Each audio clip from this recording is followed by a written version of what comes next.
Hello everyone, a very warm welcome to all of you in this session. मैं आप सभी का Unacademy के प्लेटफॉर्म पे स्वागत करता हूं। आप सभी को पता है, आपके गवर्नमेंट एग्जामिनेशन के लिए आपको कोई ना कोई तो गाइड करने वाला होता है और हमेशा आपका कोई ना कोई मार्गदर्शक बना है। तो आज इसी सीरीज में मेरे साथ है हेमंत अग्रवाल, जिन्होंने बहुत सारे कंपटीशन क्रैक किए हैं, सीरियल वाइज कई साल से क्रैक करते आ रहे हैं। तो आइए यहाँ पे मैं हेमंत अग्रवाल जी से उनके बारे में कुछ पूछना चाहता हूँ। हेलो हेमंत, आपका अनअकैडमी के हेलो सर। प्लेटफॉर्म पे स्वागत करता हूँ। तो थोड़ा सा थैंक यू आप सो मच अपने सर। बारे में बताएं हमारे लर्नर्स को कि आपकी जो एक किस तरीके से आपकी जर्नी रही है। आपने बहुत सारे एग्जाम्स को क्लियर किया है, कैसे कैसे आप एग्जाम्स को क्लियर करते गए हैं, थोड़ा बताइएगा बच्चों को यहाँ पे। Yes sir. सबसे पहले thank you so much sir, इस प्लेटफॉर्म में मुझे वेलकम ओके कराने के लिए। सर ओके मेरा जर्नी 2012 में शुरू हुआ था। ओके 2012 में मैंने बीएड कंप्लीट किया था। तो ओके 2012 में बीएड कंप्लीट करने के बाद सर मैंने कॉम्पिटिटिव एग्जाम्स की तरफ खुद को सीरियस करना शुरू कर दिया था। ओके तो ओके मैंने उस टाइम पे सर मैं एसएससी का एग्जाम भी देता था, बैंक का एग्जाम भी देता था। तो सर ओके उसी वो तो 2012 में आईबीपीएस एक इंट्रोड्यूस हुआ था, जो सभी यस बैंकों का यस एग्जाम लेता था। तो यस 2013 एग्जैक्टली। में सर मैंने आईबीपीएस का एग्जाम क्रैक किया था, जिसमें ओके मैं ओके मुझे क्लरिकल का पोस्ट मिला था इंडियन ओवरसीज बैंक में। ओके लेकिन वेरी सर गुड। लेकिन उसके साथ साथ मैं अपनी प्रिपरेशन कर रहा था। उस जॉब को छोड़कर मैंने एसएससी के लिए प्रिपरेशन स्टार्ट किया। और ओके 2014 में सीजल हम्म 2014 में मुझे as a tax assistant post मिला in very central good. Board of indirect taxes, sector as and CBDT में। Customs. Okay sir okay CBIC में, सीबीआईसी में। Okay indirect okay tax CBIT में। ओके उसके ओके बाद में सर मैंने सीजल 2015 दिया। वापस ओके से मैंने उसको अच्छे से तैयारी किया। लेकिन मुझे ओके सीजल 2015 में वापस से ही टैक्स असिस्टेंट सीबीडीटी मिला। ओके ओके दोबारा हाँ, से। ओके ओके हाँ जी सर। लेकिन सर मैं सेम पोस्ट पे था, तो मैंने वहाँ पे ओके जॉइन नहीं किया। और ओके सर उसी के पैरेलल फिर सीजीएल 2015 का प्रोसेस जो है सर वो 2017 तक कंप्लीट हुआ था। लेकिन ओके उसके साथ में ही सर मैंने एक एग्जाम और दिया था, D okay triple S B का, ओके ऑडिटर का। ओके उस ओके एग्जाम को D triple S B conduct करता है। उस एग्जाम को ओके मैंने उसी ईयर में दिया था। और उसी जी ईयर में सर मैंने दास ग्रेड 2, ओके जो इंस्पेक्टर्स ग्रेड का एग्जाम होता है, हाँ उसी ईयर में बहुत दिया था। तो सर ओके वो दोनों एग्जाम मेरे क्लियर हो गए थे। इस वजह ओके से सर मैंने फिर आगे मैंने सीजीएल को कंटिन्यू नहीं किया, क्योंकि वो ओके दोनों ओके एग्जाम डीएसएसबी के थे। और मैं ओके 17 में मतलब मेरा सिलेक्शन हुआ एमसीडी ऑडिटर। तो ओके मैंने उसके बाद एमसीडी में ऑडिटर ज्वाइन किया। और ओके जो मेरा दास ग्रेड 2 का एग्जाम प्रीलिम्स हुआ था, उसका ओके मेंस मेरा नेक्स्ट ईयर में हुआ, ओके 2018 में। ओके फिर मैंने उस मेंस को क्रैक किया।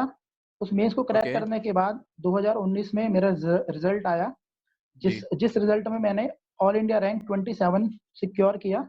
और वेरी मैं गुड। इंस्पेक्टर बना दिल्ली गवर्नमेंट में। और ये देखिए उसी के किस साथ में तरीके सर, से हम के साथ में 2012 से स्टार्ट किया जर्नी इन्होंने अपनी, और 2012 से लेके आज तक ये अभी दर बाई दर, मतलब पीढ़ी दर पीढ़ी बोल सकते हैं आप, समय से अगर बदलाव को देखा जाए तो एक क्लरिकर की पोस्ट से लेके और एक इंस्पेक्टर तक की पोस्ट तक का इनकी जो एक जर्नी रही है, इनकी यात्रा रही है, ये बहुत ही काबिल तारीफ है। और अब मैं कुछ आपसे बात जानना चाहूंगा कि किस तरीके से स्टूडेंट्स को अपने सब्जेक्ट को फोकस करना चाहिए। सबसे पहले मैं आपसे बात करना चाहूंगा कि बच्चों को काफी डाउट रहता है आपके जीएस सेक्शन में, कैसे तैयार किया जाए जीएस सेक्शन को। आपने कैसे तैयारी करी जीएस सेक्शन की, कुछ टिप्स आप सर जीएस सेक्शन के लिए मैं ये बताना चाहूंगा कि जीएस में जैसे जैसे इकोनॉमिक्स होता है, पॉलिटिकल साइंस होता है, ज्योग्राफी होता है, हिस्ट्री जी होता है एंड करंट अफेयर्स होता है। जी जी अब सर, अब हर बच्चे का इंटरेस्ट किसी एक टॉपिक में होता है। या तो उसे बिल्कुल पॉलिटी बहुत अच्छी लगेगी, या ज्योग्राफी अच्छी लगेगी, या हिस्ट्री अच्छी लगेगी, या उसे इकोनॉमिक्स अच्छी लगेगी।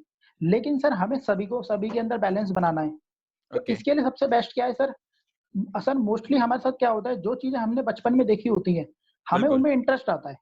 बिल्कुल तो बिल्कुल सर इसलिए सर मैंने अपनी प्रिपरेशन को क्लास 3 की बुक से स्टार्ट किया।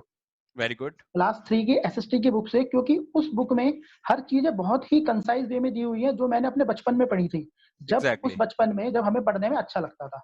एग्जैक्टली फिर मैंने एग्जैक्टली क्लास 3 की एसएसटी कंप्लीट की, 4 की, 5 की। ओके तो धीरे धीरे मेरा इंटरेस्ट चारों सब्जेक्ट में आया। ओके जबकि इकोनॉमिक्स तो सर हमारा 9th क्लास में इंट्रोड्यूस होता है, लेकिन इकोनॉमिक्स एग्जैक्टली की कुछ बातें जैसे ओके इंडस्ट्रीज वगैरह हैं, वो थर्ड फोर्थ फिफ्थ में आ जाती हैं। मतलब बेसिक उसके बाद बेसिक सर पोर्शन मैंने, आपने पढ़ लिया। हाँ हाँ जी सर। ओके उसके ओके बाद में सर उसके बाद सर फिर मैंने किया, जो सर मुझे सबसे ज्यादा हेल्प किया, वो मुझे सर हेल्प किया मैगजीन ने। ओके हाँ, क्योंकि सर जैसे सर मैं हर महीने 2 से 3 मैगज़ीन लाता था और उन मैगज़ीन को सिर्फ़ मैं लाता था उसके मॉक टेस्ट करने के लिए। क्योंकि ओके, सर कॉम्पिटिटिव एग्ज़ाम की सबसे जो ज़रूरी चीज़ है वो ये है कि आपको ये जुड़ा रहना है कि अभी फ़िलहाल में एग्ज़ाम पैटर्न में क्या पूछा जा रहा है। जो एग्जैक्टली एग्ज़ामिनर है उसका एग्जैक्टली। फ़ोकस किस तरफ है। तो सर जो मैगज़ीन्स आती हैं, उनमें हर मैगज़ीन में 3 से 4 पेपर आते हैं। तो अगर हम उन पेपर्स को रेगुलर सॉल्व करें, तो हम हम्म हमेशा करंट में जो पैटर्न चल रहा है, उस पैटर्न हम्म। से हमेशा हम जुड़े रहेंगे। तो बिल्कुल, जीएस के लिए देखिए सर हैं कि मॉक टेस्ट की इंपॉर्टेंस बहुत ज्यादा है, आप देख सकते हैं। तो उसी सिलसिले में हमारी अनअकैडमी के प्लेटफॉर्म पे आप देख सकते हैं, हमने ऑल इंडिया चैंपियनशिप एक मॉक टेस्ट की सीरीज रखी है और उसके हर सैटरडे आपको टेस्ट देखने को मिलेंगे आने वाले टाइम में। और हम एक टॉप जो 20 रैंकर्स हैं उनको फ्री सब्सक्रिप्शन भी दे रहे हैं, जिससे वो हमारे टॉप एजुकेटर से पढ़ सके। तो मॉक टेस्ट की इंपॉर्टेंस जिस तरीके से हेमंत बता रहे हैं यहाँ पे, उन्होंने यहाँ पे ऑफलाइन को चर्चा में लाए, लेकिन मैं आपसे कहना चाहूंगा, जैसे उन्होंने पॉइंट बोला कि करंट पैटर्न को देखते हुए आपको मॉक टेस्ट को लगाना है। तो जो भी हमारी मॉक टेस्ट सीरीज अभी आ रही है बिल्कुल फ्री ऑफ कॉस्ट है, टॉप एजुकेटर उसको डिस्कस करेंगे, तो आप आइएगा, मॉक टेस्ट को सॉल्व कीजिएगा। इनफैक्ट मैं भी अपनी क्लासेस में, फ्री स्पेशल क्लासेस में आजकल ऑल इंडिया लाइव टेस्ट को कंडक्ट कर रहा हूं। आप उसको भी ज्वाइन कर सकते हैं, उस सीरीज को भी ज्वाइन कर सकते हैं, सो दैट आपको एक बहुत ज्यादा फायदा मिल सकेगा। इसके साथ साथ मैं जीएस की बात तो यहाँ पे होती है, मैथ्स, रीजनिंग और इंग्लिश की स्ट्रेटेजी आप कैसे यहाँ पे बच्चों को बताना चाहेंगे कि किस तरीके से बैलेंस करना होगा हमें सब सब्जेक्ट्स को, बताइएगा हेमंत जी। जी सर, हाँ जी। कॉम्पिटिटिव एग्ज़ाम में मोस्टली बच्चों का क्वेश्चन ये रहता है कि सर हम कितने घंटे पढ़ाई करें? हम्म। लेकिन सर लेकिन सर मैंने ये फ़ॉर्मूला कभी अप्लाई नहीं किया। मैंने ओके अप्लाई किया है कि मुझे मुझे अपना आज ये कंटेंट कंप्लीट करना है। ओके। अब सर कुछ कंटेंट होते हैं जो जल्दी खत्म हो जाते हैं, कुछ कंटेंट होते हैं हम्म जो टाइम लेते हैं। हम्म तो सर मैंने अपना टाइम टेबल कंटेंट वाइज़ बनाया। अब मैं आता हम्म। हूँ सर सबसे पहले रीज़निंग पे। ओके। रीज़निंग के लिए मैंने क्या किया, रीज़निंग के जी। लिए मैंने एक स्टैंडर्ड बुक ली आर.एस. अग्रवाल। वेरी पहले गुड। मैंने उस बुक से सिलेक्टेड चैप्टर्स को किया कि yes staff yes. Selection commission में कौन से चैप्टर्स आते हैं और बैंक जी। में कौन से चैप्टर्स आते हैं। उन ओके। चैप्टर्स को करने के बाद सर फिर उसके बाद मैंने रीज़निंग के लिए मॉक टेस्ट बनाया और मॉक हम्म टेस्ट के अलावा रीज़निंग में मैंने किसी बुक को नहीं पढ़ा, सिर्फ पहले हम्म। एक बुक को अच्छे से पढ़ा, उसके बाद मैंने ओके मॉक टेस्ट बनाए। जिस तरीके ओके। से सर 2015 में ऑनलाइन जो ऑनलाइन सिस्टम है वो इंट्रोड्यूस हुआ, तो उसके बिल्कुल बाद सर बिल्कुल। फिर मैंने मॉक टेस्ट जो बनाए, ऑनलाइन भी बनाए और हम्म। ऑफलाइन भी बनाए। और धीरे, ओके धीरे, ओके धीरे अब सर मोस्टली जो है हर जगह ऑनलाइन एग्ज़ाम आ चुके हैं। उसके बाद फिर सर ओके मैंने ओके। सारे मॉक टेस्ट ऑनलाइन बनाए। मतलब रीजनिंग के लिए आप कहना चाहते हैं कि मॉक टेस्ट एक बार आप कंटेंट को पूरा पढ़ लीजिएगा, उसके बाद आप मॉक टेस्ट पे बेस रहे, मॉक टेस्ट लगाते रहिएगा टाइमली, बिल्कुल ये सर, कहना बिल्कुल। ओके बाकी। हाँ बिल्कुल। मेनली होता ये है कि जब तक हमारा कोई इवैल्यूएशन ना करे, एग्जैक्टली तब एग्जैक्टली। तब तक हमें नहीं पता चलेगा कि हम कहाँ स्टैंड करते हैं। तो मॉक बिल्कुल टेस्ट बिल्कुल। Is the best option to. बच्चों को फॉलो करना चाहिए, किस तरीके का पैटर्न बच्चे मैथ्स के लिए और इंग्लिश के लिए फॉलो करें ये बच्चे, क्योंकि इंग्लिश में तो बहुत ज्यादा बच्चों का फोबिया होता है। मैथ्स में तो बच्चे इतना कर सकते हैं कि भाई मैथ्स हर बच्चा कर लेता है, लेकिन इंग्लिश में तो बहुत बच्चों का फोबिया होता है। तो उसको आप बिल्कुल, कैसे बिल्कुल सजेस्ट सर। करेंगे, कैसे करा जाए कि इंग्लिश में बच्चा मैक्सिमम परफॉर्मेंस दे पाए, अच्छा मैक्सिमम परफॉर्मेंस दे पाए? आप अपना थोड़ा यहाँ पे बताएं इसके बारे में। बिल्कुल सर। सर जैसा हाँ इंग्लिश जी। का फ़ोबिया रहा तो वो इंग्लिश का फ़ोबिया मेरे साथ भी था और जी। मैंने उस फ़ोबिया को किस तरीके से दूर हम्म किया। सर हम्म। सबसे पहले सर मैंने इंग्लिश में शुरू किया कि मेरे आस-पास जो भी चीज़ें हैं, मुझे उनकी बिल्कुल। इंग्लिश ज़रूर पता होनी चाहिए। एग्जैक्टली। जितनी भी चीज़ें मेरे एनवायरनमेंट में हैं, इसको हम्म। इंग्लिश में क्या कहते हैं? क्योंकि एग्जैक्टली। सबसे सबसे पहले मैंने अपने इंटरेस्ट को जगाया। उससे बिल्कुल मेरा धीरे-धीरे क्योंकि सर एक फ़ोबिया मेरे अंदर ये था कि मुझे इंग्लिश के वर्ड्स याद नहीं होंगे। बिल्कुल तो बिल्कुल। सबसे पहले मैंने उन चीज़ों को इंग्लिश में याद करना शुरू किया जिन्हें मैं डेली देखता हूँ। Yes yes. जिन्हें मैं डेली देखता हूँ। धीरे-धीरे सर मेरा इंग्लिश में इंटरेस्ट बढ़ा। उसके बाद हम्म सर मैंने एनसीईआरटी की जो टेक्स्ट बुक्स आती हैं, हम्म। उनके जो चैप्टर्स होते हैं, उस ओके। चैप्टर्स में जो भी मुझे टफ वर्ड लगता था, हम्म उस वर्ड को मैं एक जगह नोट करता था और उसका हम्म। मीनिंग देखता था। ओके ये ओके। पैटर्न मैंने लगभग कुछ समय फॉलो किया। उसके जी। बाद में डायरेक्ट जो मॉक टेस्ट में वर्ड्स आते हैं, क्योंकि हुँ, जो वर्ड्स मॉक टेस्ट में आते हैं, वही हुँ, हुँ। एग्ज़ाम में रिपीट होते हैं। Okay, okay. क्योंकि ओके, सर कॉम देखिए आपके इंग्लिश में प्रैक्टिकल अप्रोच बहुत ज़रूरी है। आप रट्टाफिकेशन कर रहे हो, उससे अच्छा आप प्रैक्टिकल चीज़ों को सोचना शुरू करें। आपके एनवायरनमेंट में क्या चल रहा है, तभी आप चीजों को, वोकैबुलरी को याद कर पाते हैं। बच्चों को बहुत डाउट होता है कि वोकैबुलरी याद कैसे हो, तो उसका सिर्फ एक आधारभूत जो मैं चीज बताना चाहूंगा कि आप जितना प्रैक्टिकल चीजों को करने की कोशिश करेंगे, उतनी आपको यहाँ पे इंग्लिश आप पे पकड़ आपकी मजबूत होगी। बाकी आप प्रीवियस ईयर्स को फोकस रखते रहिएगा। अच्छा, एक और बात मैं आपसे करना चाहूंगा हेमंत, यहाँ पे मैथ्स के रिगार्डिंग आप बताइएगा कि एक कंप्लीट मैथ्स का पैकेज, एडवांस मैथमेटिक्स, अर्थमेटिक का किस तरीके से बच्चा अप्रोच को फॉलो की करे, किस लेवल पे, किस लेवल के क्वेश्चंस, कौन से मॉक टेस्ट, कौन सा पूरा प्लेटफॉर्म यहाँ पे किस तरीके से होना चाहिए, थोड़ा। सर जैसे स्टाफ सिलेक्शन कमीशन के एग्जाम में ही एडवांस जी। मैथ बहुत ज्यादा पूछा जाता है। उसके हम्म। अलावा सभी जो भी कॉम्पिटेटिव एग्जाम्स होते हैं, उन हम्म। एग्जाम्स में सर अरिथमेटिक सबसे ज्यादा आता है। तो ओके। सबसे पहले सर मैंने अपने अरिथमेटिक को स्ट्रॉन्ग किया, और हम्म। अरिथमेटिक मैंने स्ट्रॉन्ग किया सर, सबसे पहले मैंने एक स्टैंडर्ड बुक ली आर एस अग्रवाल। ओके। उस बुक को सबसे पहले मैंने कंप्लीट किया। उस बुक को ओके। कंप्लीट करने के बाद सर मैंने चैप्टर वाइज बुक की। ओके। चैप्टर वाइज बुक्स वही बुक्स होती हैं जो मॉक क्वेश्चंस एग्जाम में पूछे गए होते हैं। क्योंकि सर ओके। मैं बार-बार इसी बात को बोलूँगा कि जब तक हम्म। आप करंट मॉक पैटर्न से नहीं जुड़ेंगे, तो आपको नहीं बिल्कुल। पता चलेगा कि करंट में एग्जामिनर किस तरीके की चीज़ें पूछ रहा है। आप बिल्कुल। अगर बिल्कुल। 4 से 5 साल पुरानी चीज़ें पढ़ेंगे, तो आपका हम्म। सिलेक्शन होगा, लेकिन बहुत बिल्कुल। टाइम लगेगा। लेकिन बिल्कुल। यदि आप लेकिन यदि आप मॉक टेस्ट बनाते रहते हैं, तो मॉक टेस्ट से आप करंट पैटर्न से हमेशा जुड़े रहते हैं, और हम्म। मॉक टेस्ट बनाने से आपको पता रहता है कि मैं कहाँ पर अभी स्टैंड करता हूँ, और अभी मुझे हम्म। कितनी मेहनत और करनी है।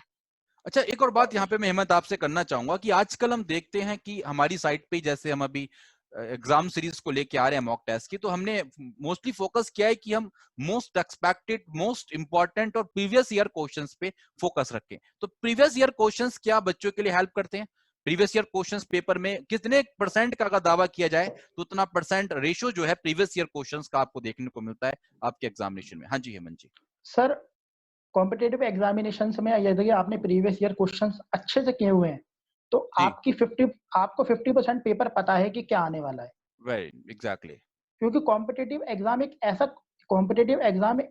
ऐसा एग्जाम है जिसमें हम नहीं जानते कि कल कौन से क्वेश्चंस आने वाले हैं। वो एग्जैक्टली। 200 क्वेश्चंस में से हमें एक भी क्वेश्चन नहीं पता, लेकिन यदि आपने मॉक टेस्ट बना लिए, तो समझ हम्म। लीजिए आपको 100 क्वेश्चन तो पता ही है। बिल्कुल। 50% पेपर आपको पता है, तो आप और लोगों से 50% आगे पहले ही निकल चुके हैं। आपको वहाँ हम्म। जो मेहनत करनी है, वो बचे हुए 40-50% के लिए करनी है, और यदि आपने एग्जैक्टली। 50% पेपर कर लिया, तो वही कौन पूरा करा देगा, जो आपका सिलेक्शन बहुत जल्दी आपका मनचाहा जॉब आपके पास होगा। देखिए, जो हमारे अभी एस्पिरेंट्स हैं, उनके लिए, जो कैंडिडेट्स जो भी अपेयर होने जा रहे हैं आने वाले एग्जामिनेशन में, उनके लिए आप कैसे स्टडी प्लान को सेट करने की कवायद करेंगे कि इस तरीके से स्टूडेंट अपना स्टडी प्लान सेट करने आने वाले कंपटीशन के लिए, उनका कुछ स्टडी प्लान के लिए आप मुझे यहाँ पे डिस्कस करने की कोशिश करें, किस तरीके का। तो ये कि जो भी कॉम्पिटिटिव एग्जाम्स की हम तैयारी कर रहे हैं, तो उसमें हम्म। सर जितने भी सेक्शंस आते हैं, किसी हम्म। एग्जाम में 4 सेक्शंस आते हैं, किसी में 5 सेक्शंस आते हैं, तो सबसे हम्म। पहले तो हमें सभी सेक्शंस को डेली पढ़ना है। ओके। सभी सेक्शंस हमें डेली पढ़ने हैं, और हम्म। सेक्शन सर अगर मैं अपना एक्सपीरियंस शेयर करूं, तो मैं सेक्शंस पढ़ता था कंटेंट वाइज। तो ओके। सेक्शंस हम कंटेंट वाइज पढ़े, लेकिन उन हम्म। सेक्शंस को डेली पढ़ने के बाद साथ में एक हम्म। मॉक टेस्ट जरूर लगाएं। क्योंकि ओके। Mock okay. टेस्ट अगर आप लगाएंगे, तो आपको हम्म। क्योंकि जब आप एक मॉक टेस्ट लगाते हैं, तो एक मॉक टेस्ट में आपको 200 क्वेश्चनों में 200 नई हम्म। चीजें पता चलती हैं। और एग्जैक्टली, बिल्कुल सही बात है। आपके वो जो भी जितने 4 सेक्शन 5 सेक्शन है, वो चारों हम्म। पांचों सेक्शन रिवाइज हो जाते हैं। क्योंकि हम्म। ऐसा आपके साथ होगा, जैसे ही हम्म। आप एक हिस्ट्री का क्वेश्चन पढ़ेंगे, तो एकदम हम्म। से आपका दिमाग वहां चला जाएगा जो आपने उस दिन पढ़ा होता है। पढ़ा हुआ है, तो बिल्कुल सही आपकी वो बात है। चीज रिवाइज, मतलब वो रिवीजन आपका, आप रिवीजन नहीं कर रहे, लेकिन वो हम्म। एक हिडन रिवीजन आपके माइंड में होता है। और ये चीज बिल्कुल। आपको, बिल्कुल। अगर आप इस पैटर्न को लेते हैं, तो आपकी 30-40% तैयारी में आपको 100% तैयारी वाली आपकी प्रिपरेशन होगी, और आपका सिलेक्शन बहुत तेजी से और बहुत जल्दी होगा।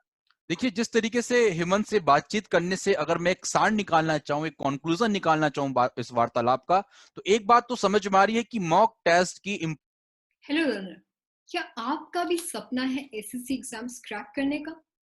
क्या आपका सपना है नेक्स्ट एसएससी टॉपर बनके अपनी कहानी, अपने इंटरव्यूज से देश के लाखों एस्पिरेंट्स को प्रेरित करने का? क्या लाइफ में आप फाइनली वो बदलाव लाना चाहते हैं जिसकी कामना आप इतने सालों से कर रहे हैं? इन सारे सपनों को पूरा करने के लिए अनअकैडमी आपके साथ है। presenting to you the Unacademy SSC Exams 2020 Championship. The first ever championship जहाँ पे आपको मिलते हैं mock test along with the analysis from the top educators of the country. The championship is starting from 25th April जो चलेगा 27 जून तक. हर Saturday को आपका होगा मॉक टेस्ट जिसकी एनालिसिस आपको मिलेंगी on the next day. The analysis will be from our top educators in all the categories. हमारे पास रीजनिंग में है अवधेश दीक्षित, सुमित गोयल, दीपक रथियानी सर. इंग्लिश में हमारे पास Rani ma'am, Barkha Agarwal ma'am, Sandeep sir. For quants we have Abhinay Sharma, Sahil Khandelwal sir, Pawan Rao sir and Aman Srivastav. And for GA we have Pratyogita Mantra, Bhunesh Sharma sir, Varun Avasthi and finally Ansari sir. ये सारे educators different timing पे आके आप यहाँ पे देख सकते हैं. Some timings are in the morning and some are in the evening and in the night. Uske accordingly they will be discussing or analyzing the last day's question papers. And what is the prime importance of this test series? The best and the most exciting news is हर test जो Saturday को होगा उसमें जो top 20 rankers होंगे will be winning or getting the chance to win Unacademy plus subscription for a year. जी हाँ, आपको Unacademy से मौका मिलेगा फ्री में पढ़ने का पूरे साल के लिए. और भी हमारे पास सरप्राइजेस अब गिफ्ट्स हमने प्लान कर रखे हैं आपके लिए जो हम आपको धीरे धीरे बताएंगे. एंड अपार्ट फ्रॉम दिस हमारे अदर बेनिफिट्स भी हैं जैसे कि why should be part of championship. आपको ऑल इंडिया रैंक मिलेगा हर एग्जाम में. एक एग्जाम एक्सपीरियंस हमने क्रिएट किया है. हमारे जो एजुकेटर्स हैं who have around 10 years of experience, उन्होंने मॉक टेस्ट ऐसे प्रिपेयर किए हैं ताकि वो एग्जैक्टली उस फॉर्मेट में हो जो आपका मेन एग्जाम होगा. It will be a good practice sessions क्योंकि आपको हर एग्जाम में पता चलता रहेगा आपकी कहाँ पे स्ट्रॉन्ग पॉइंट्स हैं, कहाँ पे आपकी वीक सेक्शंस हैं. वीक सेक्शंस में एनालिसिस के बाद आपको पता चलेगा कौन से एग्जैक्टली ऐसे टॉपिक्स है जहाँ पे आप पोटेंशियली मार्क्स लूज कर सकते हैं. And then we can work on them and make it a complete success जिससे कि ओवरऑल आपका the test attempt will be taken to another level. ताकि आप जब एग्जाम भी अटेंड कर रहे हैं तो you can do the questions or solve the questions in less time as wrote the Unacademy learning app. उसके बाद please choose SSC exams. उसके बाद टेस्ट सीरीज में जाके आपको यहाँ पे मिल जाएगा Unacademy SSC championship CGL and CHSL के लिए. पूरा यहाँ पे स्केड्यूल भी मेंशन होगा. ठीक है. और साइड में